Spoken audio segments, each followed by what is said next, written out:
Ladies and gentlemen, welcome to It's Rainmaking Time. This is Kim Greenhouse. It gives me great pleasure to welcome Alex Lightman. I found out about him and his work on Facebook. I'm on Facebook every day like the rest of us. And I want to tell you a little bit about him. He has a very, very interesting background. First of all, he is the Chief Technology Officer and Director of the Fortune Nest Corporation. They do project sourcing, evaluation, funding, business planning, and execution. And he is the point man for the Bahrain Silicon Valley and other projects bringing technology to and from California, China, and the Gulf Cooperation Council countries. He has a background in international government at the J.F. Kennedy School, Harvard University. He also has a background at the Massachusetts Institute of Technology. And he is the author of 2 books, Reconciliation, 78 Reasons to End the U.S. Embargo of Cuba, and Brave New Unwired World. Alex Lightman is the author of the first book in 4G wireless.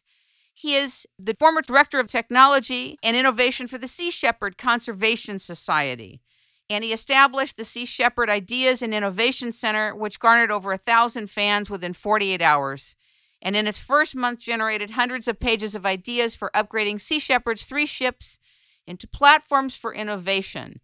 He also received the first Economist Reader Award for the innovation most likely to radically impact the world over the next decade, 2010 to 2020, at the London Science Museum. The award was on behalf of his role in the innovation of 4G networks and was the result of a worldwide vote of people in 200 countries over a 5-month period, mediated by a panel of 32 judges assembled by The Economist. Ladies and gentlemen, welcome Alex Lightman to It's Rainmaking Time. Good morning. Morning.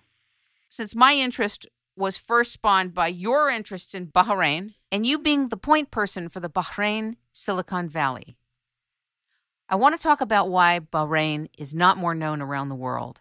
And what does Bahrain have besides gold and pearls and oil? It's well known in the Middle East because it's the financial center. It is the fastest growing financial center in the world. It's the fastest growing economy. It's the fastest growing financial center, and it's the freest economy in the Middle East. It's also next door across what will soon be a causeway that will take 40 minutes, the longest causeway in the world from Qatar, which is the fastest growing economy in the world. So these are almost like city-states. Bahrain has about 1.1 million people. Qatar has about 1.8 million people, but they fit what my partner in Fortune Nest says is a new paradigm, that there are no more big countries or small countries. There are only countries with big ideas and countries with small ideas. Qatar shocked the United States by winning the 2022 FIFA World Cup by having big ideas. And Bahrain has over 400 international banks, all within a 3-mile radius. I mean, you can literally take a taxi between any 2 of them within 5 minutes because there's just not that many people. And if you look at Bahrain, it looks like a city of the future. I mean, there's just a really cool futuristic buildings there, but it's not this wild, out of control, growth based on hype like Dubai has been in the last decade. It's not a Manhattan size. It's more like, let's say maybe a third of the size of downtown or midtown in Manhattan. Interesting. So many people felt that Dubai was really the place to be, but Bahrain, I guess, has been a sleeper, just developing. Sure, but also banks don't hype. Banking centers and financial centers don't really need to hype themselves. The people who they want to attract or who want to do business there know.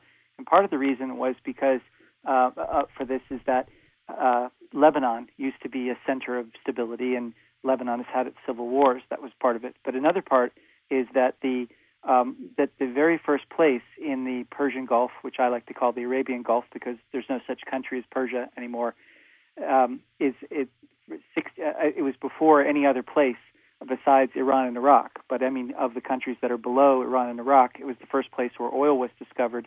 And there's also been a military alliance between the Al Khalifa family and the United States for 60 years. So if you're in Bahrain, you notice, okay, this is an island. It's about 10 miles by 30 miles. And but you also notice these massive Navy ships because it's the center for the Arabian Gulf fleet for the Navy. By the way, the U.S. government likes to call it the Arabian Gulf also. And you see that there's a place next to all the ships called the American Valley, which that's what the locals call it, but the British call it Cholesterol Alley because it's filled with American fast food places. And you can be there in an evening and you see people cruising by. It kind of reminds me of Sunset Strip in Hollywood. And you see women in miniskirts with platform shoes, and you see guys with muscle shirts. And you could be somewhere in a very hot place in the United States with palm trees because it just doesn't seem like the Middle East.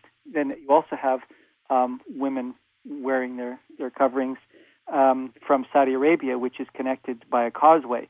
So Bahrain is, to me, the place that is the future. It's a place where people who are very liberal and people who are very conservative get along and are side by side and are at peace with each other. Now, the official language is Arabic, though. How much of the Bahrainians speak English? My experience is all of the ones that I've met speak English.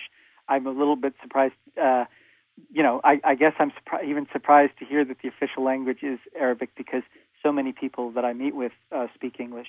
Certainly all the people in government who deal with projects speak English. It's said that the government is a constitutional monarchy. Yes. How does that influence business and how business is done and the structures of business in this location? I think that Americans are going to have to look at the fact that most of the world doesn't work the way that America supposedly works. In fact, America doesn't work the way America is supposed to work. Families have a very, very, very strong influence on American government as well. However, they don't automatically stay in charge. But in virtually all the countries of the Middle East, it's not, you don't replace the head of state every 4 years. And the key thing is that if you look at where the money is in the sovereign wealth fund. So the United States, because we consume something like a third of the world's gasoline, we are sending lots and lots and lots of money, hundreds of billions a year, over to, at least the West as a whole sends hundreds of billions a year to the Middle East. And a lot of that money goes to the Gulf Cooperation Council countries. There are 6 of them. Saudi Arabia is the biggest one, and then it's Kuwait, Oman, the United Arab Emirates, Qatar, Bahrain. And you have within those countries about 40 million people. But here's the big thing. They have 455 billion barrels of oil, just under half of all the proven reserves of oil in the world, and they have something on the order of 1/4 of all the world's natural gas. So imagine if California had half the world's oil and 1/4 of the world's natural gas, what the possibilities of California would be. What makes California amazing, though, is technology. But part of what makes California amazing with technology is venture capital. So my thought is, these families are managing their money through sovereign wealth funds. They have about $8 trillion. The lowest number I've heard is $6 trillion, but the projections are for $15 trillion by 2015. Wow. And Bahrain is their banking center, and I believe, even though China gets in the news because of all of its surplus, I believe that China is a giant bubble. And I think that the people will demand that China spend its money on health care and food subsidies because food prices have doubled. So to make a long story economically short, I believe that when the dust clears in 2015, that the only place where there'll be big piles of money for investment in technology will be the GCC, Singapore, and that's it. And the rest of the world will be hounding them for money. Wow. So what does it have to do with the monarchy? Well, the monarchy is a fact of life. And if you only want to deal with democracies, then you probably don't want to do business in the Middle East. How did you become attracted to doing business in Bahrain? I have been giving speeches about how to make the world a better place economically and through technology and in particular through Internet Protocol version 6 and what I call real 4G, not the fake 4G like AT&T flipping the switch to turn on its 4G network in its marketing department and nowhere else. And that caught the eye of a number of governments. So I've been invited by over 40 different governments to go and speak in their country. And I was invited to be one of the keynote speakers at the Bahrain World Economic